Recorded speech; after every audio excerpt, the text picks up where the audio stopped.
ಮಾಡಿ 2.5 ಲಕ್ಷ ದುಡ್ಡಾಗಿತ್ತು ರಿಚಾರ್ಜ್. ಆ ದುಡ್ಡಾಗ ಹೋಗಿ ಓದ್ಕೊಂಡು ಮತ್ತೆ ಇದೆ ಇವಾಗ ನಮ್ಮ ಹುಡುಗನು ಹಂಗೇನೆ 4 ವರ್ಷ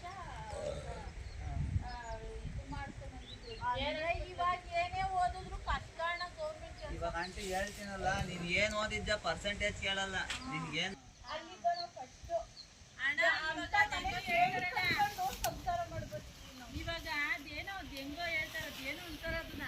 ಇವಾಗ ಎಲ್ಲ ಮೊಬೈಲ್ದು ಅದು ಎಲ್ಲ ಹೊಂಟೋಯ್ತು. ಅದೇನು ನಾಲೆಡ್ಜೇ ಕೇಳೋದು ಜಾಸ್ತಿ.